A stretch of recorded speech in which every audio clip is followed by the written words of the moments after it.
Okay, so first of all, thank you for giving me the opportunity to give this talk. Let's start right away. Let X be a polar space.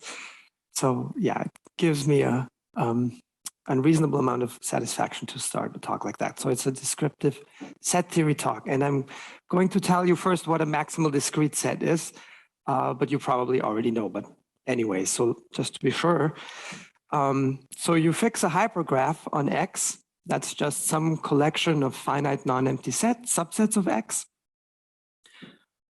And then you say a subset of X, Y is discrete in this hypergraph, if it doesn't contain any edges, right? And usually it's called, I guess this is called independent set in a hypergraph, but I started calling it discrete set because there is something called maximal independent families, and I didn't want to confuse with that, but now I confused everyone who expects me to call it independent set in graphs. So what can you do? So, okay, anyways, I'll call it E-discrete in this talk. And a maximal E-discrete set is, of course, just an E-discrete set that's maximal with respect to inclusion. So it doesn't contain any edges, but if you try to add anything to it, you will also get an edge. And here's an example for you. Of course, you could have thought of that yourself probably. So if you let X be the real numbers and you let E be the finite sets which are linearly dependent over Q, then this is just the basis of R over Q. Okay, but there are lots of other examples and lots of things that are examples of this. And I was going to play Jeopardy with you. So I tell you the definition in terms of the hypergraph, and you have to say, what is a blah, blah, blah, and tell me the name of the maximal discrete set that you usually know. So let's suppose the space is just the infinite subsets of omega, and the relation is the set of pairs. An edge is a pair that has infinite intersection. What's the max? Well, yes, okay, but you have to say, what is a mad family? Because what is a mad family? Yes, thank you. Okay, so actually, this is possibly a finite mad family, but whatever. Okay, so here's another one. The space. This one spoils everything. We didn't even hear.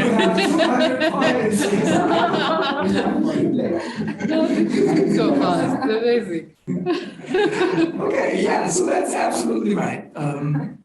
Anyone who's not as quick as Martin may want to look at this a little bit, or do you all know this, right? Okay. So here's another one. The space is just the set of natural numbers, and E is the collection of finite sets of such sets which have finite intersection.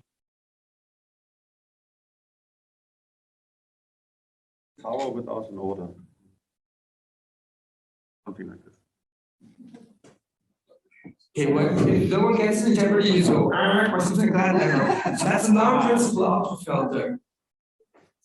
If there's no typo on the slide. Okay, here's the last one. The space is the permutations, and E is the collection of finite sets S, such as the group generated by S.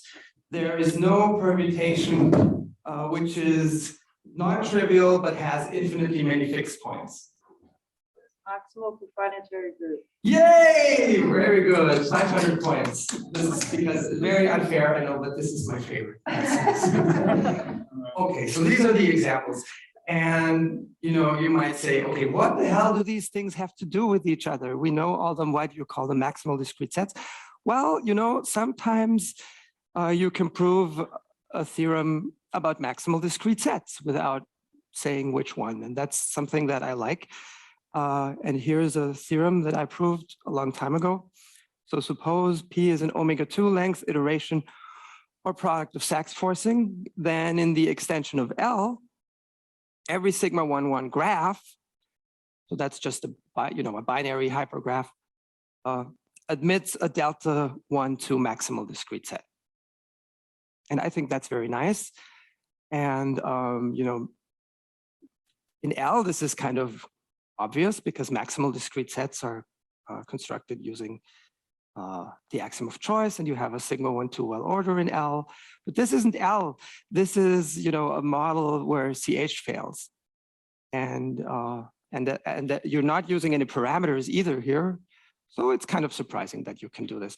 And the point is, of course, the point is that the maximal discrete set is the union of perfect sets of omega 1, many perfect sets, and the perfect sets are in L. And you can pick them in L. So the reason that this works is a kind of Ramsey theoretic statement that I proved. You know Galvin's theorem probably, that any relation on a perfect set has a perfect homogeneous subset. And this is the basis for this is really a version of this for iterated Sachs forcing instead of perfect sets. It's true for hypergraphs, yes. And I wanted to, so one thing is that actually part of the proof works not just for sigma 1 graphs, but for universally bare graphs. And I was also always convinced that it should work for hypergraphs, but I never sat down and wrote it up. But I talked to Jonathan about it and he wrote it up. So he wrote a paper and he proved this in the probably much more general way. He's first of all, he generalized it from Sachs forcing to also work for splitting forcing. And he even has an abstract characterization of the type of forcings for which this would work. And then he showed that every universally bare hypergraph admits a delta 1 to maximal discrete set. So universally bare is actually quite cool, I think, and also hypergraph is pretty cool. So that's one thing. And here's another theorem. And that is another jeopardy. The person who proved this, who thinks that they proved the theorem that's on the slide, should raise their hand when they recognize where I'm going. Okay, so say a hypergraph E is cofinal for every countable subset of X, I should say, and any individual in X, the following set is cofinal in the hyperarithmetic degrees. So it's the set of Y, which are independent from the countable set, but when you add them to the countable set, they catch the X. Right? So what does it mean? It's cofinal in the hyperarithmetic degrees to catch something, and even to catch it while remaining independent over a given countable set. That's what it means. If you've got something independent from the countable set, I should maybe have said here, then you can catch it remaining independent, and you can do that arbitrarily high up in the complexity hierarchy. You think you proved that theorem? I don't think I proved it. Okay. But isn't this coming from an idea of like Kunin and Malden and also generalized by? What?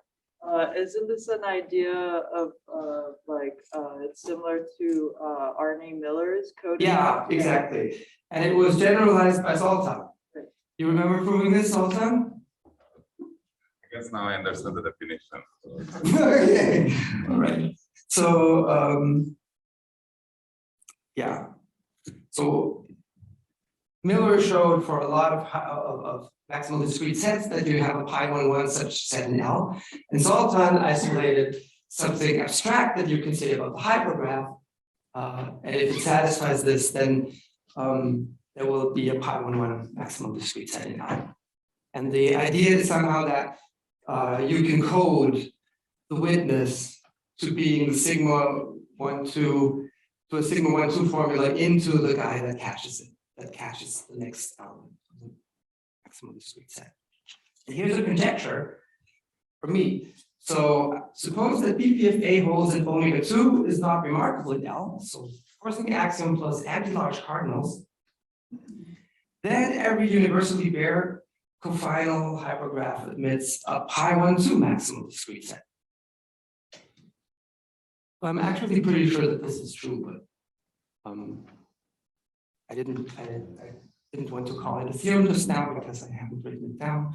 But it's a very strong conjecture. And why do I think that this is true? It's because also a while ago, me and Vera and Thilo proved the following theorem. We proved the following are equiconsistent, first of all, BPFA and there is no mat family in L of R, then BPFA and just there is no pi12 mat family, and sort of, well, I mean, there is a sigma 1,2 reflecting cardinal above a remarkable cardinal. So those three theorems are equiconsistent. So if you want to force this, this is the large cardinals you have to start from, and you first collapse the remarkable cardinal to omega-1 using Solovey's forcing, and then above that you force BPFA with a natural forcing, and you end up with this. Because in that model, the reals will sort of look like the reals in the Solovey model. So in some sense, yes. Okay, so yeah.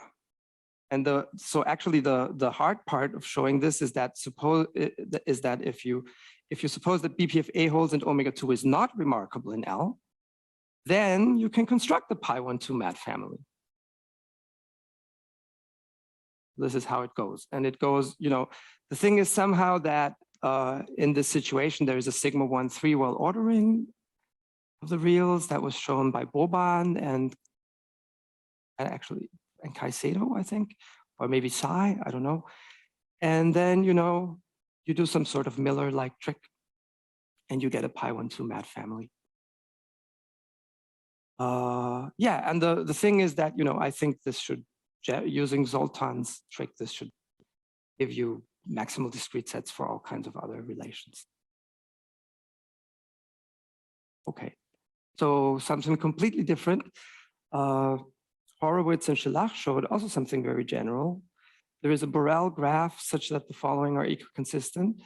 Set F plus DC plus there is no maximal discrete set for G, and omega-1 is inaccessible. So, I mean, the context of this is somehow that they were thinking about mat families. You know that Matthias produced a model where there are no mat families, or no definable mat families if you want a model with choice. And then Asker lowered the consistency strength of that theory to an inaccessible. If an inaccessible is consistent, then you get a model with no mat families. Actually, it holds in Solovey's model. And then Horowitz and Schillach showed that just from set of C, you can get a model of ZF and DC without any mat families. And so I guess they wondered if you could do this with every other maximal discrete set as well. And that's not true, because for some, you have to start from an inaccessible. So here's a very naive question. And I hope I don't make a fool out of myself, but I think it's a nice question if it's not trivial. So is there a model of ZF plus DC where no hypergraph has a maximal discrete set, which is pi11 hard? I have no idea if this is possible. I mean, you can't. So the thing is somehow, maybe I want a model of ZF and DC where nothing has a maximal discrete set unless it absolutely has to. But the point, somehow you think with a maximal discrete set is something like a non-measurable set, right? Or you get it from the axiom of choice or something, so it should be irregular. But that's a very misleading thing, because not all maximal discrete sets are irregular. So you have to say something here to make this question non-trivial, because you can, for many hypergraphs, maximal discrete sets cannot be analytic, say. You know this. Bases of R over Q, maximal independent families, ultrafilters. There it all goes over the fact that such a set would give you a set that's non-measurable with respect to some notion of measure.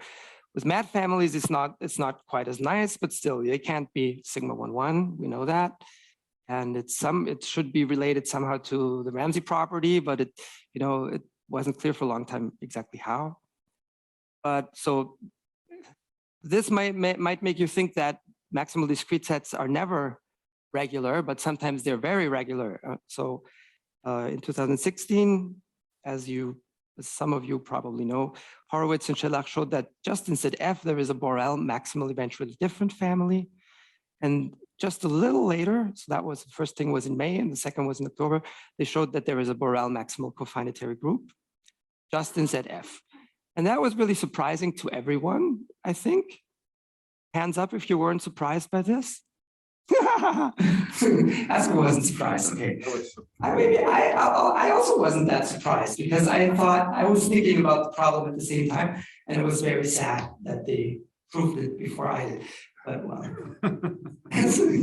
okay. So in any case, so sometimes maximal discrete sets can be really, you can just construct them.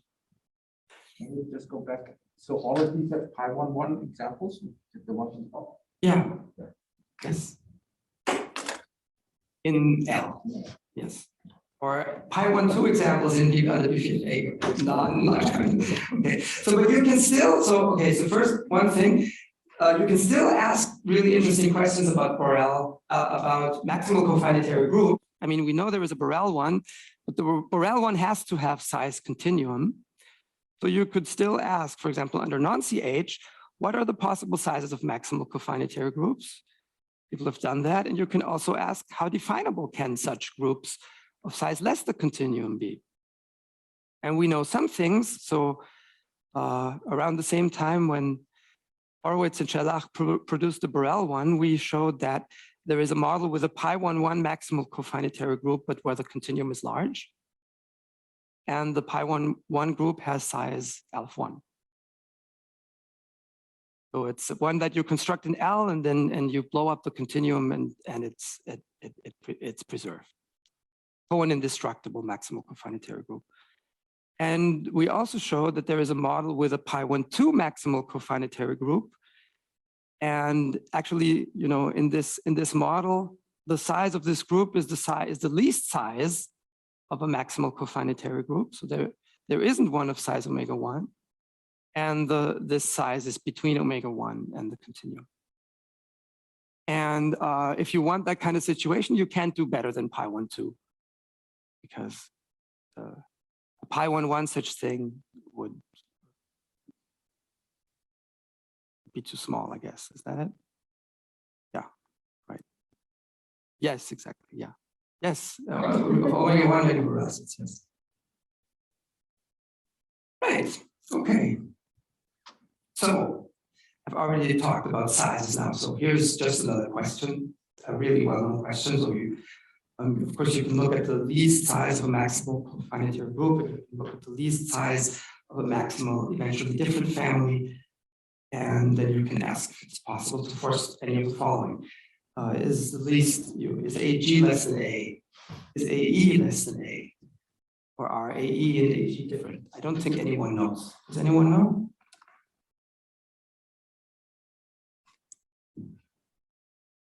No one knows this, right? Yeah. So, I mean, this is actually very hard.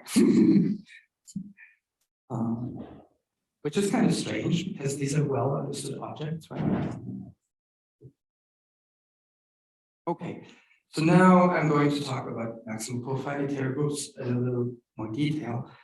And I'm going to remind you in what exactly they are.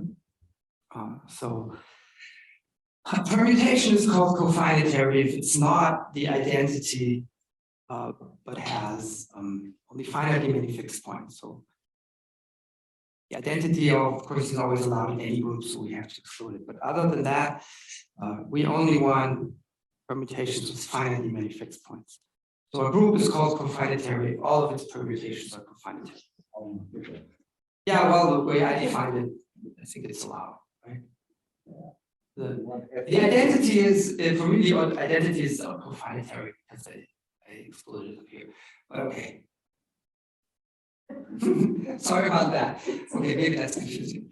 Okay. Really, because it's wrong, but Is it wrong? you want to say F equals E4. Yeah. Oh yeah, I do. Yes. Sorry. Yeah, absolutely. Yes. Yeah, that's a typo. Okay. What? If F is equal to identity or yeah, yes, that's what I want. Yes. Or you can write it. Yeah. Right. Okay. So sorry. Yeah. And a maximal cofinitary group is, of course, a cofinitary group which is maximal with respect to inclusion. And the reason that Horowitz and July first proved this for eventually different families and then for maximal cofinitary groups 6 months later is because eventually different families are kind of an AB version of the problem, right? So two functions are eventually different if we're large enough, and of course they're different.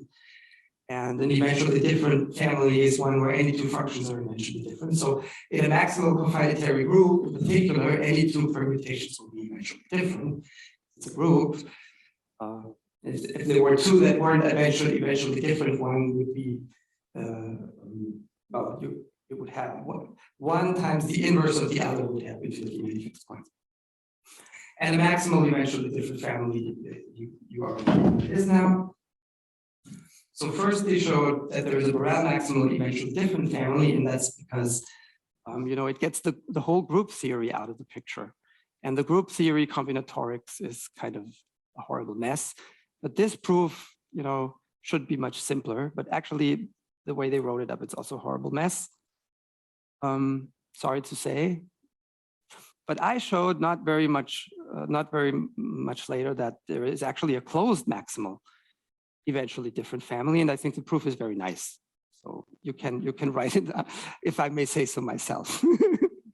And in fact, actually, if you bound the space that you're interested in by saying you only look at stuff that lies below a particular function, so functions that lie totally below a given function, you can actually get a compact maximal eventually different family, which is really weird because for maximal cofinitary groups, we know that they cannot be K sigma. So this case is really simpler. Okay.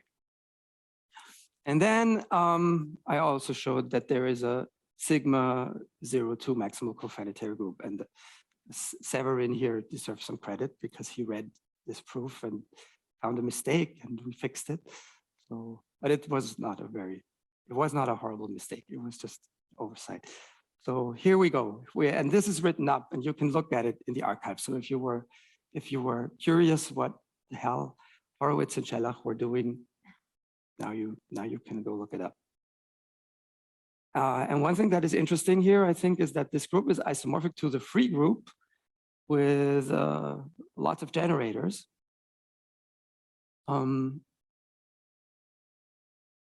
Okay.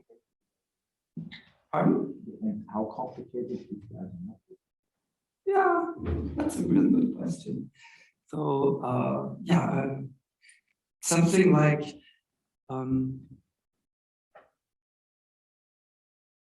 see.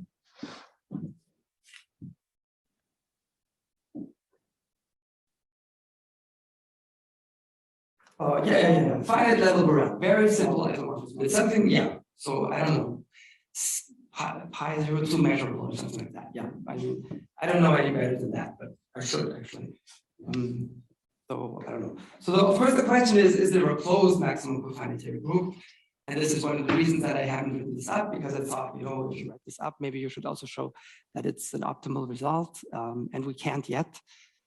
But in the end, I just wrote it up anyway. So now you can read it without the optimality direction. Is there a closed maximal cofinitary group? We still don't know. In order to show that this is optimal, you would have to show that there is no pi 0,2 maximal cofinitary group, right? I mean, this would be somehow very close to optimal. But we can show that no construction as the one that we have produces a pi 0,2 maximal cofinitary group. So we feel we're getting close. Right. And now for something completely different, again. So another maximal discrete set. One that I think Asker is going to talk about very soon. So the following is a theorem about alpha dimensional mad families. So these are mad families, but you've replaced the ideal of finite sets by an iterated Fubini product of the ideal of finite sets. This is the kind of thing that's maybe somehow similar to the things that Indra talked about, some sort of higher dimensional family. And also these ideals featured in Natasha Dobrynin's talk yesterday, these fin alpha ideals. They're sort of in higher dimensional Elm-Tuck spaces. These are the meager ideals or something like that, something similar. And also a while ago now, we showed that under AD, any iterated Fubini product, for any iterated Fubini product, fin alpha, there are no fin alpha mat families in L of R. And actually, what we showed is that under AD plus and DC, there are no fin alpha mat families at all. So if you know about AD plus, this is somehow maybe the more exact theorem. And the analogous statement about mat families was shown independently by Niemann and Norwood. And our proof uses forcing, and actually it's this Matthias-like forcings that Natasha talked about also yesterday. All right, and I'm getting close to the end of my time, so I can tell you the proof, although I have a very nice proof of this. And I will just close with this one last thing. So suppose. Conversation is, that'll help me. Right, exactly, exactly. So this is what you will be talking about, Asper, right? Yes. Okay, so okay, let's say R, ranges over relations which are on this space, infinite subsets of n times bare space, and their total, right? So for such R, we could ask if they're uniformizable, and this is something like an axiom or a strong axiom of Ramsey regularity. We call it Ramsey uniformization. It says, well, I mean, we call it, I guess other people call it other things, but we didn't invent this, right? This is something that people have considered. So every R is above is uniformizable on a Ramsey positive set by a Ramsey measurable function. That's the Ramsey uniformization axiom. By Ramsey positive, I mean non-meager in the Allen-Tuck topology, or maybe, I guess that's what I mean. And by Ramsey measurable, I mean bare measurable in the Allen-Tuck topology. Okay, and then we showed supposing ZF and DC and Ramsey uniformization as well. There are no fin alpha mat families for all these iterated Fubini ideals, and that's, to me, that's really surprising. And sometimes I wake up at night and I think that can't be correct because, they're higher dimensional. You wouldn't think that they are controlled just by nice Ramsey properties, but they are. And that's it.